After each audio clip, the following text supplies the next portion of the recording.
Diz assim a palavra do Senhor em Lamentações, capítulo 3. Eu sou o homem que viu a aflição pela vara do furor de Deus. Ele me levou e me fez andar em trevas e não na luz. Deveras, ele volveu contra mim a mão de contínuo todo dia. Fez envelhecer a minha carne e a minha pele, despedaçou os meus ossos.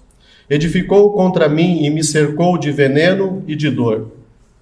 Fez-me habitar em lugares tenebrosos, como os que estão mortos para sempre. Cercou-me de um muro e já não posso sair. Agravou-me com grilhões de bronze. Ainda quando clamo e grito, ele não admite a minha oração. Fechou os meus caminhos com pedras lavradas. Fez tortuosas as minhas veredas. Fez-me como um urso à espreita, um leão de emboscada. Desviou os meus caminhos e me fez em pedaços. Deixou-me assolado. Entesou o seu arco e me pôs como alvo a flecha. Fez que me entrassem no coração as flechas da sua aljava. Fui feito objeto de escárnio para todo o meu povo e a sua canção todo dia. Fartou-me de amarguras, saciou-me de absinto. Fez-me quebrar com pedrinhas de areia os meus dentes. Cobriu-me de cinza. Afastou a paz de minha alma, esqueci-me do bem. Então disse eu, já pereceu a minha glória, como também a minha esperança no Senhor. Lembra-te da minha aflição e do meu pranto, do absinto e do veneno. Minha alma continuamente os recorda e se abate dentro de mim. Quero trazer à memória o que pode me dar esperança. As misericórdias do Senhor são a causa de não sermos consumidos, porque as suas misericórdias não têm fim. Renovam-se cada manhã. Grande é a tua fidelidade. A minha porção é o Senhor, diz a minha alma, portanto esperarei nele. Bom é o Senhor para os que esperam por ele, para a alma que o busca. Bom é aguardar a salvação do Senhor, e isso em silêncio. Bom é para o homem suportar o jugo na sua mocidade. Assente-se solitário e fique em silêncio, porquanto esse jugo Deus pôs sobre ele. Põe a boca no pó, talvez ainda haja esperança. Dê a face ao que o fere, farta-se de afronta. O Senhor não rejeitará para sempre, pois ainda que entristeça alguém, usará de compaixão segundo a grandeza das suas misericórdias, porque não aflige nem entristece de bom grado os filhos dos homens. Até aqui, irmãos. Irmãos, um relato do livro de Jeremias, especificamente Lamentações, onde o título faz jus àquilo que a gente acabou de ler na introdução desse capítulo. Jeremias lamentando aí a sua situação peculiar, mas também simbolizando aqui como profeta a lamentação de um povo escolhido por Deus, eleito por Deus, e que agora sente a punição pelos seus pecados. Quero fazer uma breve introdução histórica para a gente entender um pouco mais onde esse povo se encontra. O livro de Lamentações nos retrata a condição caótica que ficou Judá após a invasão do Império Babilônico por Nabucodonosor. Esse livro registra a triste figura de uma nação totalmente destruída pelo inimigo. Tanto que na Septuaginta, o Antigo Testamento em grego, esse livro leva o capítulo de Cânticos Fúnebres. Cânticos Fúnebres. O livro de Lamentações consiste em 5 poemas, os quais estão divididos nos seus 5 capítulos. Neste livro, a mágoa do profeta jorra como a de um enlutado no sepultamento de um amigo íntimo. Nós podemos perceber isso no início, na introdução desse capítulo. Sepultamento de um amigo íntimo que teve morte trágica. As Lamentações aqui reconhecem que a tragédia era o juízo divino contra Judá pelos séculos de rebeldia contra Deus. Chegara o dia da prestação de contas, e isso foi muito terrível para Judá. Jeremias, durante seu ministério público, tentou levar a nação ao arrependimento, mas tal coisa, infelizmente, não aconteceu. Por cerca de 40 anos, esse profeta do Senhor profetizou que o mal estava às portas da nação. Mas os reis preferiram o quê? Dar ouvidos aos falsos profetas que profetizavam o que eles queriam ouvir, do que ouvir a verdade que estava na boca de Jeremias. Mas antes de Jeremias ainda, o povo havia sido alertado através do profeta Isaías, cerca de 115 anos antes. Já havia alertado Judá acerca do seu pecado e quais seriam as suas consequências. Isso prova, meus irmãos, a longanimidade de Deus. Pois antes dele enviar esse castigo, ele procurou alertar o seu povo para que houvesse mudança de atitude. No entanto, ninguém deu ouvidos à voz de Deus. Pelo contrário, iam cada vez mais se envolvendo no seu pecado. Como resultado, então, o Senhor enviou o castigo que havia dito que enviaria. O que ocorreu em Jerusalém foi a mão do Senhor sobre ela, por terem desprezado a correção e darem ouvidos aos falsos profetas. Qualquer coisa semelhante no nosso tempo não é mera coincidência. E por não terem abandonado o pecado, quebrando assim a aliança que esse povo tinha com Deus. Com a invasão babilônica, a maioria dos sobreviventes foi deportada para a Babilônia. A primeira deportação ocorreu aproximadamente em 605 a.C. Nessa primeira deportação foram levados os jovens. No ano 600 a.C. foi levado mais uma parte do povo e, por fim, no ano 585 a.C., a nação foi totalmente destruída, inclusive o templo e os muros da cidade, como o Senhor havia prometido que faria. Meus irmãos, é um trágico episódio que nós podemos relembrar aqui do que está amparado nas Escrituras. Mas uma pergunta para nós começarmos nossa meditação de hoje, depois dessa breve introdução. Que lições nós podemos tirar desse livro que retrata de forma tão vívida a destruição da cidade de Jerusalém? Que lições nós podemos tirar, além do fato de que Deus já havia alertado esse povo para que abandonasse o seu pecado, para que de fato se voltasse para o seu Deus com todo o seu coração, de todo o seu entendimento? A primeira lição que aprendemos é que o pecado é algo abominável aos olhos de Deus. Nós vamos encontrar isso logo no início do capítulo 1 de Lamentações. A segunda lição que podemos aprender aqui é a trágica consequência do pecado. Deus prometeu que ia destruir a nação de Judá, o povo peculiar de Deus, que iria destruir Jerusalém. Isso aconteceu dessa forma trágica, como nós vimos alguns exemplos aqui. E se nós formos meditarmos mais profundamente em Lamentações, eu peço que você leia todo esse livro, nós vamos ver que a fome tomou conta de Judá. Além de terem sido levados os jovens, mulheres e por fim todo o povo, a fome foi tão grande que as mães cozinhavam os próprios filhos para comer. Nossa! Isso foi sério.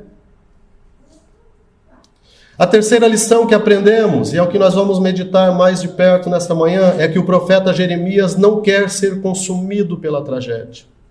Ele é um profeta de Deus, ele é um homem que vem trazendo a mensagem de Deus por praticamente 40 anos, advertindo o povo do seu pecado para que se volte para Deus, que abandone os falsos profetas, ou ao menos aquilo que eles profetizavam. E mesmo nessa lamentação toda de Jeremias, nós vimos especificamente no verso 19 em diante, que ele não quer ser consumido por essa tragédia, embora ele esteja no meio dela. Essa é uma das maiores lições que aprendemos com esse profeta. Olhar para a vida com esperança, mesmo quando ela nos vem revestida de tragédia e dor. Eu não quero dizer aqui, irmãos, que tudo que nós passamos é consequência do nosso pecado, mas na grande maioria das vezes sim, e falo por mim. Talvez pecados que nem percebamos, mas por falta de obediência, por falta de temor a Deus, por falta de consultar a Deus em algumas das nossas decisões. E o verso 21 traz exatamente esse texto, essa parte que nós vamos meditar. Quero trazer à memória o que me pode dar esperança. Jeremias ora isso, fala isso, declara isso, que ele quer trazer a memória, que ele quer lembrar, para que lhe ajude nesse momento tão difícil que ele se encontra, ele e o povo de Deus. Por isso, ele nos fala que quer trazer à memória o que lhe pode dar esperança. Assim como o apóstolo Paulo também disse, esquecendo-me das coisas que para trás ficam e avançando para as que diante de mim estão, prossigo para o alvo, para o prêmio da soberana vocação de Deus em Cristo Jesus. A Bíblia sempre faz isso, meus irmãos. A palavra de Deus sempre faz isso, sempre nos ensina a não olhar para a situação que estamos passando. Sim, devemos olhar para meditar por que estamos passando, o que Deus está querendo nos ensinar. Mas não nos afundarmos numa depressão profunda, não nos condenarmos totalmente, e sim olharmos para Deus e buscar nele o socorro, e buscar nele essa esperança, e buscar nele relembrar de outras situações que talvez nós passamos com a sua ajuda, com a sua graça e com a sua muita misericórdia. Quais são essas recordações, então, que Jeremias busca em sua mente? Vamos meditar brevemente em algumas delas. A primeira coisa que ele traz à memória é que o Senhor é misericordioso. Nós vamos encontrar isso lá no verso 22 e 23. Jeremias, em meio ao caos, diz para si mesmo: as misericórdias do Senhor são a causa de não sermos consumidos, porque as suas misericórdias não têm fim, renovam-se cada manhã. Nós estamos aqui hoje porque as misericórdias de Deus se renovaram sobre as nossas vidas. Eu não sei você, mas de vez em quando eu me pego pensando: onde eu estaria agora se não for o Senhor? A grande maioria sabe da minha história. O que Deus me permitiu passar e quantas oportunidades que eu tive de olhar para Ele e me entregar. Onde você estaria agora se não fosse essas muitas misericórdias? Não é uma misericórdia, são muitas, são mais de uma.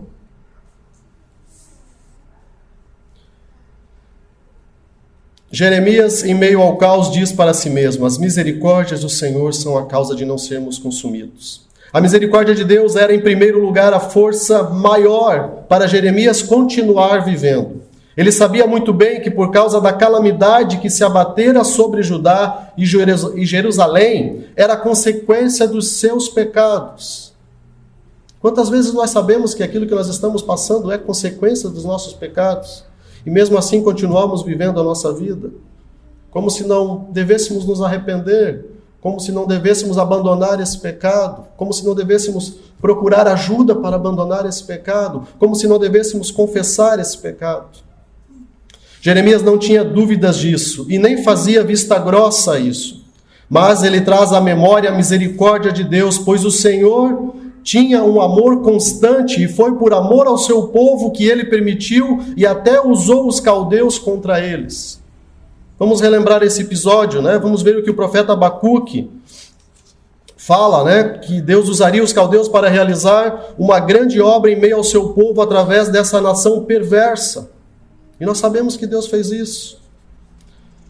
Vamos encontrar lá em Abacuque, capítulo 1. Não és tu desde a eternidade, ó Senhor, meu Deus, ó meu santo. Não morreremos, ó Senhor, para executar juízo puseste aquele povo. Tu, ó rocha, o fundastes para servir de disciplina. O que Judá estava passando nada mais era do que a disciplina do Senhor que ele havia prometido. E até na disciplina o Senhor é misericordioso, como nós vamos encontrar em Provérbios, um texto muito conhecido pelos pais e por nós também que somos filhos de Deus. Filho meu, não rejeites a disciplina do Senhor, nem te enfades da sua repreensão, porque o Senhor repreende a quem ama, assim como o pai ao filho a quem quer bem. Você que é pai, como eu sou, sabe da dificuldade de corrigir os filhos. Muitas vezes a gente tem que esconder ali as lágrimas. Minha filha mais nova, ela tem um problema de estrabismo. E por conta disso, pela terceira vez, ela precisa usar um tampão no seu olho direito. E como é difícil convencê-la a colocar esse tampão nesse olho, para corrigir esse estrabismo. E às vezes você tem que lutar com ela ali. E ela dizendo, pai, é horrível colocar isso aí, pai, eu não gosto de colocar isso aí, por que eu tenho que usar isso aí? Eu falo, filha, o pai também não gosta de colocar isso em você. O pai não quer colocar isso em você, mas é necessário. É uma correção que precisa ser feita na sua visão. Foi um médico especialista que assim o declarou. E eu confesso para vocês, irmãos, me parte o coração de ter que fazer aquilo, mas eu sei que é para o seu bem. Assim é o Senhor conosco. Ele nos disciplina, Ele nos corrige, Ele nos permite passar situações para nos mostrar um melhor caminho, um caminho excelente. A causa de não sermos consumidos é a grande misericórdia do Senhor por nós. E a maior prova da sua misericórdia foi quando Ele enviou o seu Filho Jesus para morrer em nosso lugar na cruz do Calvário. Como disse Paulo, a carta aos Romanos, mas Deus prova o seu próprio amor para conosco pelo fato de ter Cristo morrido por nós, sendo nós ainda pecadores. Que interessante. Quantas vezes nós meditamos de fato nisso? Que maior misericórdia é essa do que alguém morrer por nós? Um Deus santo, um Deus que se fez carne, um Deus que sofreu dores, como nós encontramos na palavra. Para que maior exemplo de misericórdia? Quero trazer uma ilustração que acho bem interessante. Conta-se uma história que Napoleão Bonaparte, tinha que ser militar, né? Mandou enforcar um de seus soldados por ele ter sido pego dormindo enquanto estava de guarda. A mãe do jovem, no entanto, pedia insistentemente que Napoleão tivesse misericórdia do seu filho. Qual é a mãe, qual é o pai que não queria ter misericórdia do filho nessa situação? Napoleão, então, disse para aquela pobre mãe que o filho dela merecia morrer, que ele era culpado de um crime muito grave, pois deixou em perigo todo o seu exército. Até aqui é verdade. Ele era culpado. Por ele ter dormido ali no seu quarto de hora, no seu tempo de vigília, o seu exército podia ter sido atacado e sofrido consequências graves. Ele era culpado de um crime muito grave. A mãe do jovem concordou com Napoleão, que o seu filho de fato merecia a morte. Por isso que ela estava lhe pedindo que ele tivesse misericórdia dele. Quantas vezes nós podemos bater no peito e dizer, Senhor, o que eu estou passando, eu sei que eu mereço. Eu desobedeci a tua lei. Eu não vigiei. Eu cedi ao pecado, eu cedi ao desejo do meu coração. Faz de mim, Senhor, aquilo que o Senhor precisa fazer para que eu aprenda essa lição. Claro, nós não fazemos isso, dificilmente fazemos isso. Podemos até pensar, não, isso aí é consequência do meu pecado, realmente eu errei. Com tal argumento, essa mãe convenceu Napoleão ao ponto de ele soltar aquele jovem. E ele não morreu. Quanto mais o amor de Deus pelas nossas vidas e a sua misericórdia. Todos nós merecíamos a morte, mas as misericórdias do Senhor não têm fim. Se renovam sobre a nossa vida através do sacrifício de Cristo a cada manhã. Jeremias se lembrou da misericórdia do Senhor e sabia que aquele quadro caótico que estava sobre a sua nação algum dia chegaria ao fim. Sensacional isso. Saber que aquilo que a gente está passando um dia vai ter fim. Porque Deus é conosco. Porque Deus nos ama. Porque Deus, como um pai, corrige a todo filho que ama. Essa foi a primeira coisa que Jeremias identificou. Que o Senhor é misericordioso. A segunda coisa que ele traz à memória é que o Senhor é fiel. O Senhor não é só misericordioso, mas também fiel à sua aliança. E ele havia feito uma aliança com o seu povo, antes mesmo deles existirem como nação através de Abraão. Nós já aprendemos isso aqui. A grande maioria aprendeu isso aqui detalhadamente na escola bíblica, na escola dominical. Veja o que o Senhor disse a Abraão quando chamou de Ur dos Caldeus. Gênesis capítulo 12. Ora, disse o Senhor a Abraão, sai da tua terra, da tua parentela e da casa de teu pai e vai para a terra que te mostrarei e de ti farei uma grande nação e te abençoarei e te engrandecerei o nome. Sê tu uma bênção. Abençoarei os que te abençoarem e amaldiçoarei os que te amaldiçoarem. Em ti serão benditas todas as famílias da terra. O Senhor tem uma promessa conosco, irmãos. Assim como teve com Abraão. Em Levítico 26, o Senhor fala por intermédio de Moisés que a obediência geraria bênçãos, mas a desobediência geraria castigo. Isso já foi advertido lá no início. Observe que o Senhor fala a respeito de castigo, mas fala também de perdão se houver arrependimento e confissão do pecado. Levítico diz assim: mas se confessarem a sua iniquidade e a iniquidade de seus pais, na infidelidade que cometeram contra mim, como também confessarem que andaram contrariamente para comigo, pelo que também fui contrário a eles, e os fiz entrar na terra dos seus inimigos, se o seu coração incircunciso se humilhar, e tomarem eles por bem o castigo da sua iniquidade, por bem o castigo da sua iniquidade. Então me lembrarei da minha aliança com Jacó, e também da minha aliança com Isaque, e também da minha aliança com Abraão, e da terra me lembrarei. Que promessa de fidelidade do Senhor. É nessa fidelidade que Jeremias estava crendo. Ele esperava que no cativeiro babilônico os judeus se lembrassem da aliança que eles haviam quebrado. Deus não quebra sua aliança conosco, nós quebramos essa aliança. E que esse povo se voltasse novamente para o Senhor. E através dessa reconciliação, o Senhor os traria de volta à terra que o Senhor, por juramento, lhes havia dado. Assim como o Senhor fez uma aliança com Israel, da mesma forma o Senhor fez uma aliança com cada um de nós, meus irmãos. Também na pessoa do seu Filho, Jesus Cristo. Nós vemos isso todos os domingos, quando celebramos a ceia juntos. E na última ceia, antes da crucificação, o Senhor tomou o cálice e disse, semelhantemente, depois de tomar o cálice, tomou o cálice dizendo, este é o cálice da nova aliança no meu sangue, derramado em favor de vós. Uma nova aliança, ao qual nós estamos inseridos hoje. Jesus disse que estaria conosco todos os dias até a consumação dos séculos. Jesus falou que enviaria o Consolador para estar conosco todos os dias e que em nós faria morada. Mas também disse que se confessarmos os nossos pecados, Ele nos perdoaria, pois Ele é fiel e justo. Vamos encontrar isso em 1 João. E disse que voltaria para estarmos com Ele para todo o sempre. Nosso Deus é um Deus de promessa.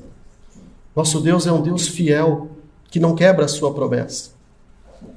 A terceira coisa que Jeremias traz à memória é que o Senhor era a sua verdadeira herança e a sua única esperança na terra dos viventes. Versículo 24.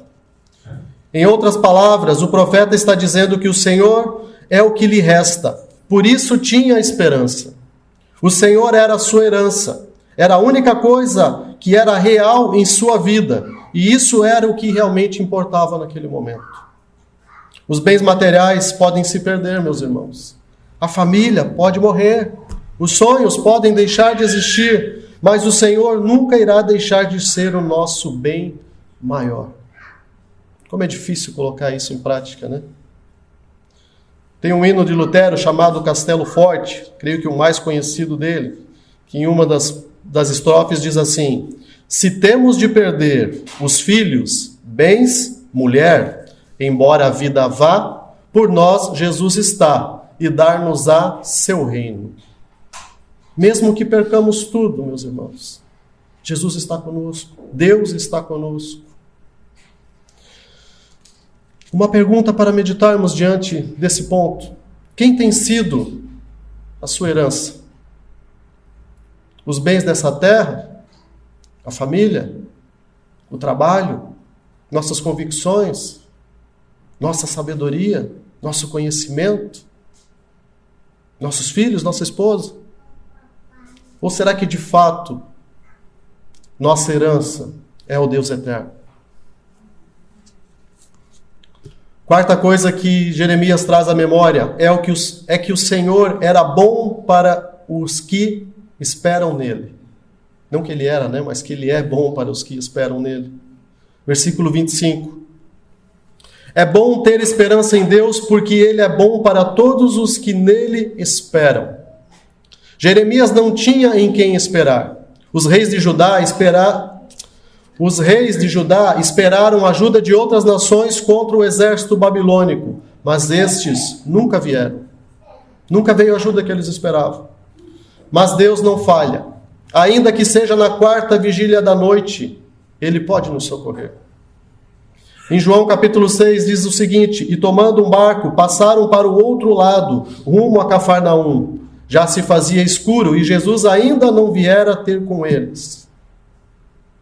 Um detalhe interessante. O texto diz que Jesus ainda não havia chegado. Essa palavra ainda está cheia de esperança para nós, meus irmãos.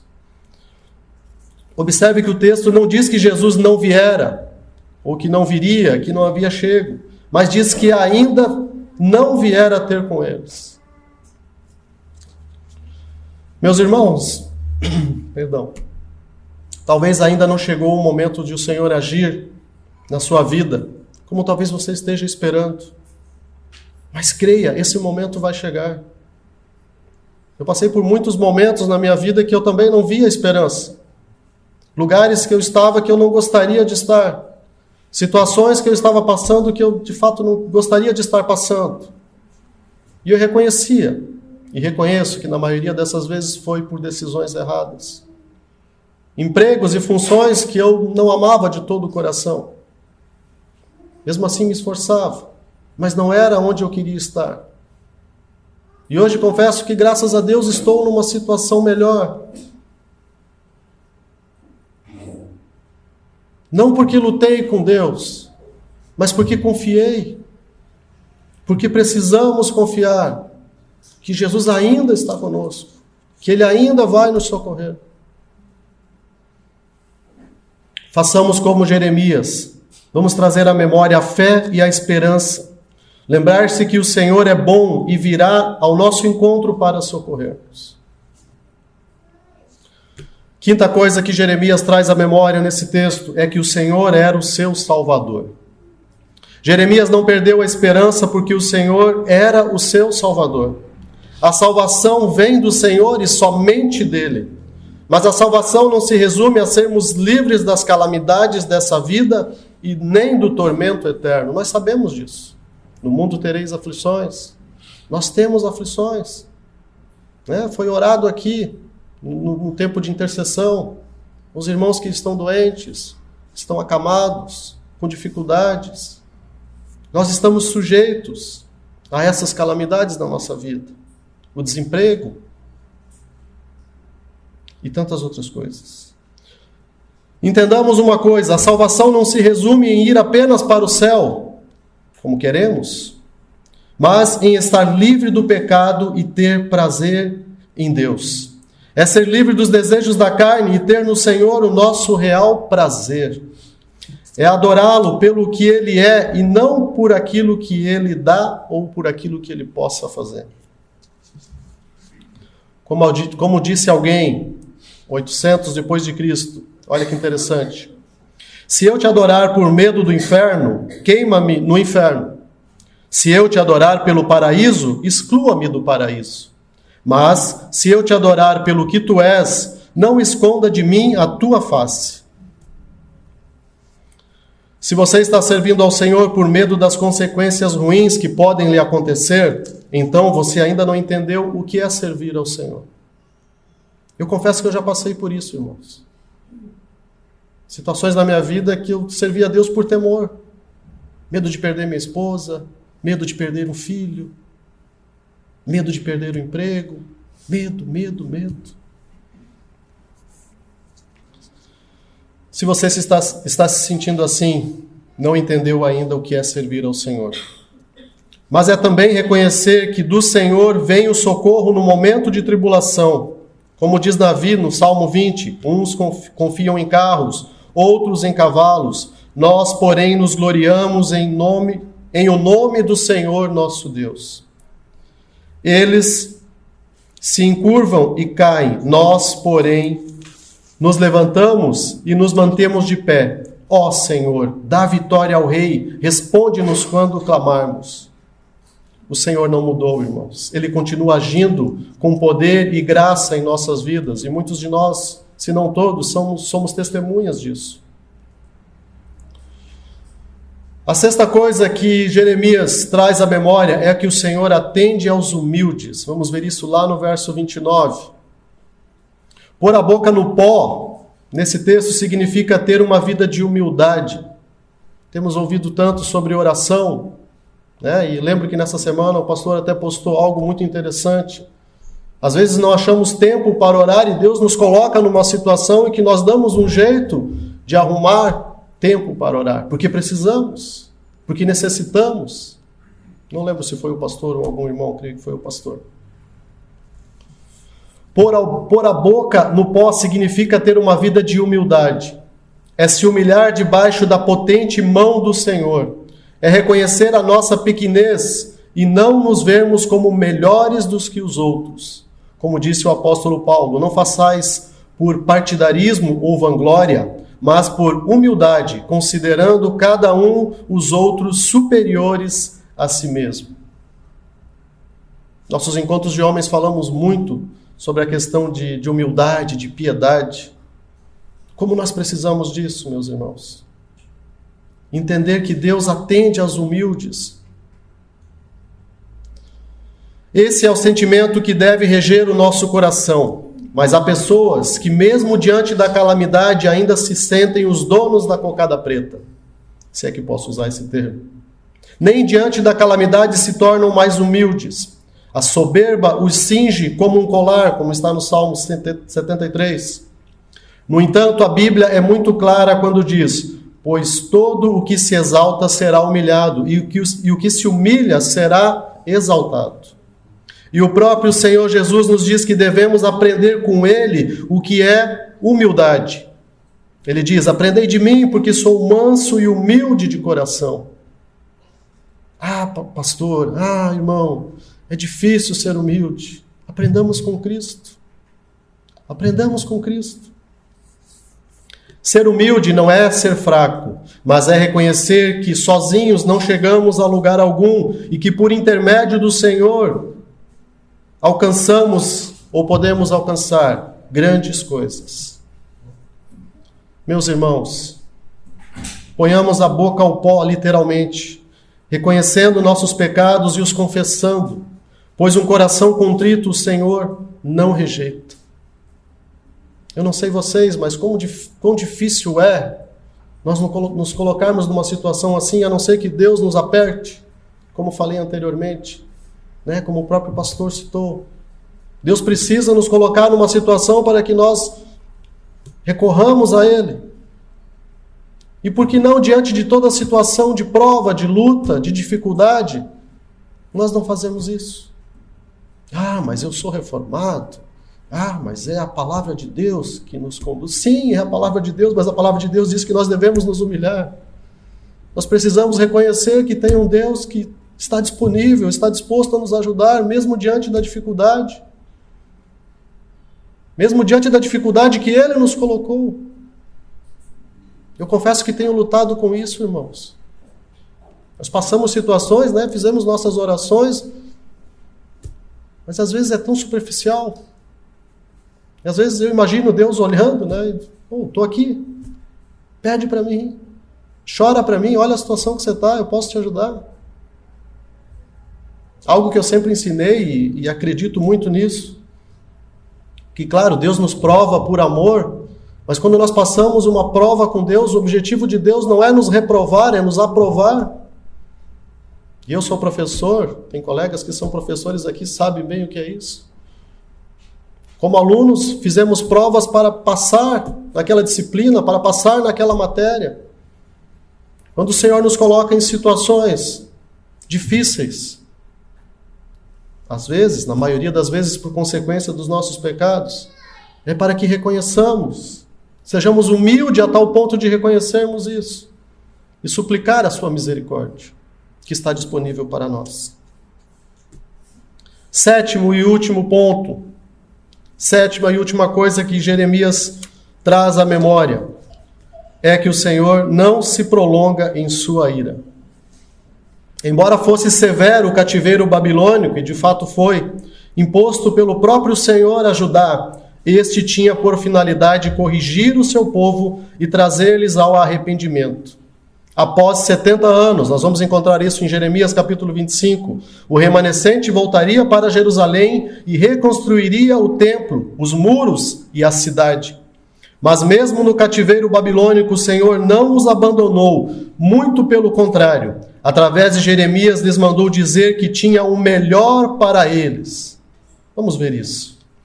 Assim diz o Senhor: logo que se cumprirem para a Babilônia 70 anos, atentarei para vós outros e cumprirei para convosco a minha boa palavra, tornando a trazer-vos para este lugar. Eu é que sei que pensamentos tenho a vosso respeito, diz o Senhor, pensamentos de paz e não de mal, para vos dar o fim que desejais. Então me invocareis, passareis a orar a mim, e eu vos ouvirei. Buscar-me-eis e me achareis quando me buscardes de todo o vosso coração.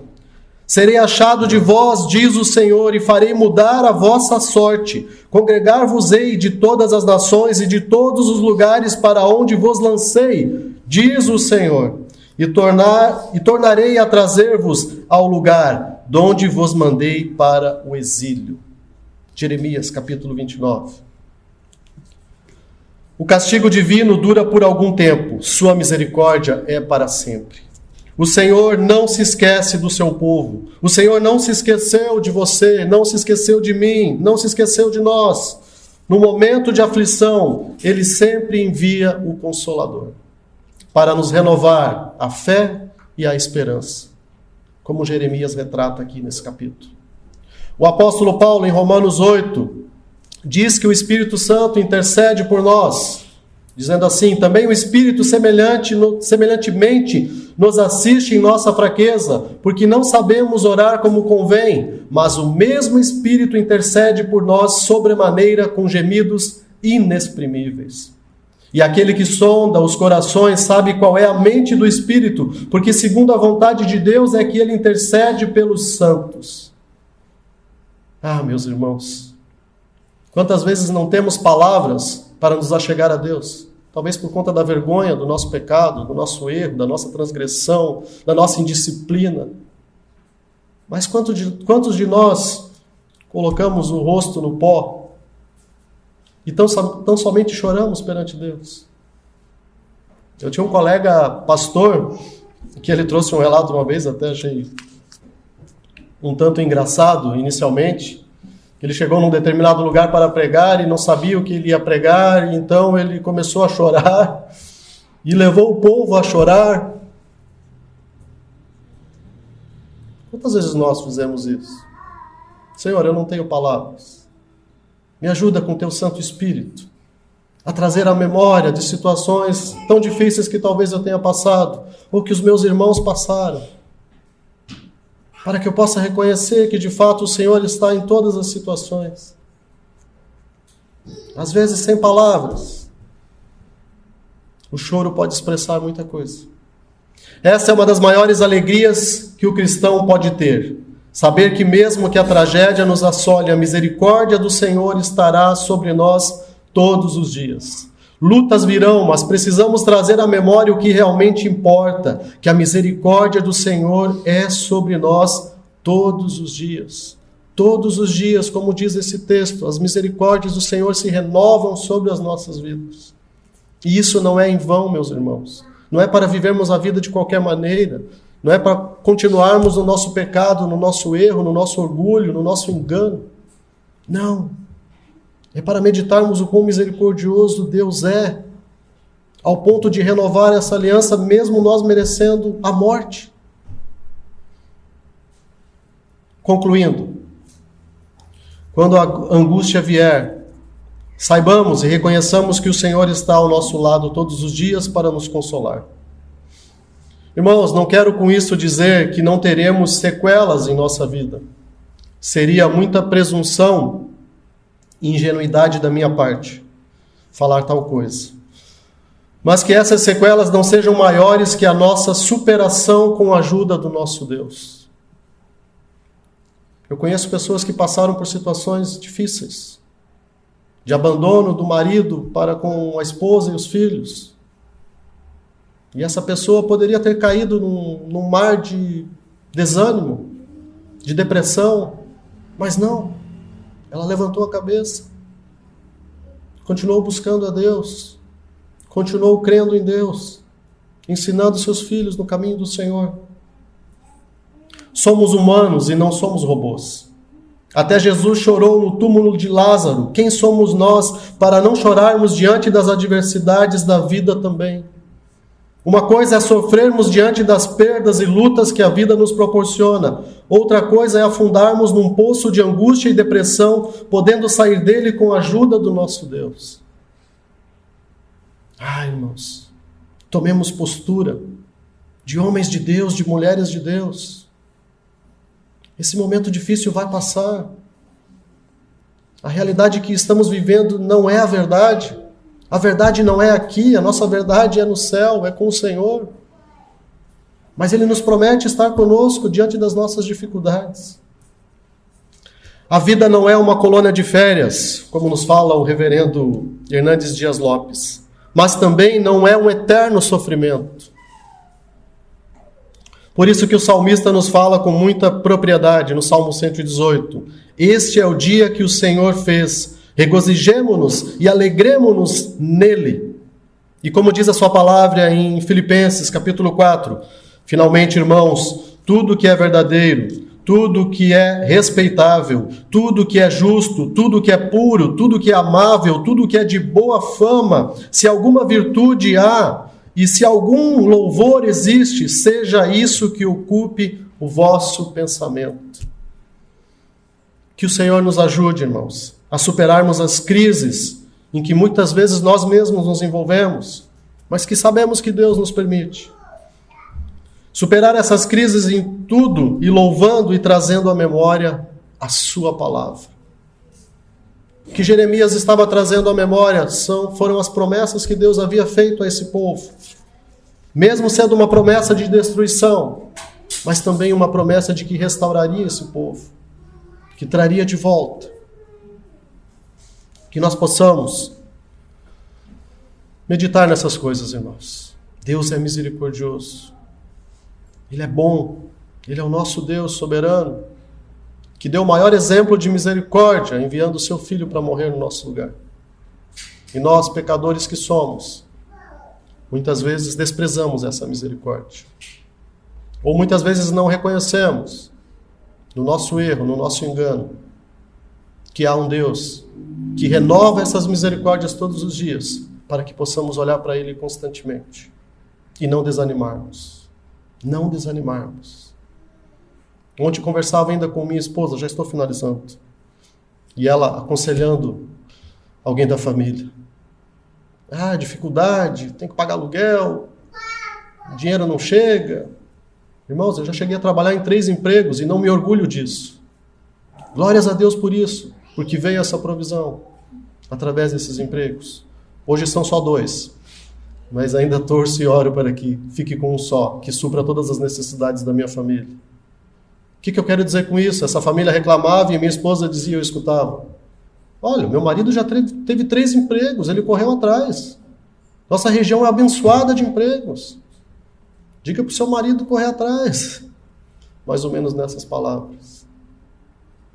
Olhemos para Deus, meus irmãos.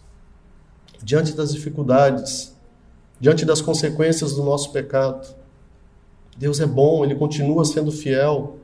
Todos esses pontos que meditamos aqui sobre essa oração, sobre essa pregação de Jeremias, sobre essa lamentação de Jeremias, serve para nós. Eu não sei você, mas muitas vezes eu me pego não esquecendo de Deus, mas de reconhecer que Ele está ali para me ajudar. Basta eu me humilhar. Às vezes a gente cai no automático, né, de, não, vou orar aqui em pensamento. Deus sabe o que eu estou passando. Sim, Ele sabe, mas Ele quer te ouvir. Ele quer que você reconheça o teu erro, a tua necessidade, a tua carência, a tua dependência, a nossa dependência dEle. Ele faz questão. Eu não sei você que é pai, mãe, mas eu amo quando as minhas filhas vêm contar as suas necessidades para mim. Quando a minha esposa vem contar as suas necessidades, imagina Deus, que é tão perfeito em amor, em graça, em misericórdia. É claro que nós não vamos conseguir, como pais, suprir todas as necessidades dos nossos filhos. Até porque algumas são irrelevantes. O chocolate, o shopping. Mas é bom nós ouvirmos o que eles anseiam, o que eles desejam. E os moldarmos de acordo com a real necessidade para as suas vidas. Vamos orar, meus irmãos. Senhor, nós te louvamos. E eu também te louvo por tua infinita misericórdia sobre as nossas vidas. Sempre falamos isso, que esse é o motivo de não sermos consumidos, conforme a tua palavra nos relatou hoje.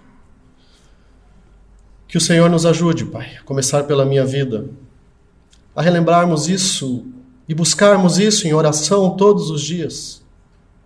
Já aprendemos que necessitamos orar a Ti. E hoje refletimos que a Tua misericórdia se renova todos os dias e que nós precisamos trazer à memória tudo quanto o Senhor já tem feito sobre nós, sobre a nossa casa, sobre a nossa família, sobre aqueles que estão sob os nossos cuidados. Que o Teu Espírito Santo, Senhor, que está disponível, que está em nós, quebrante o nosso coração orgulhoso muitas vezes. Que apesar do frio, apesar da chuva, apesar do calor, apesar de todos os intempéries, apesar do sono, do cansaço, nós possamos todos os dias, Senhor, reconhecer a nossa dependência de Ti. Reconhecer que somos pecadores e que não somos melhores do que ninguém. O Senhor tem nos amado, o Senhor tem nos guardado, o Senhor tem suprido as nossas necessidades, o Senhor tem fortalecido-nos nas nossas fraquezas e debilidades. Ajuda-nos, Senhor, a termos um coração mais quebrantado diante de Ti, como ouvimos, Senhor, no início desse culto. Um coração arrependido, Pai. Um coração que esteja inquieto, Senhor, diante de um Deus tão grande, tão soberano. Um Deus que nos conhece desde o ventre. Um Deus que nos amou primeiro. Te louvamos, Senhor. Te louvamos nesse dia, o dia do Senhor. Nos alegramos nesse dia, Senhor. Que possamos nos alegrar todos os dias, mesmo diante das dificuldades. O Senhor é por nós, quem será contra nós? Muito obrigado, Senhor, por essa oportunidade. Te pedimos e te agradecemos por isso, em nome de Cristo Jesus, para a honra e glória do Teu santo nome. Amém.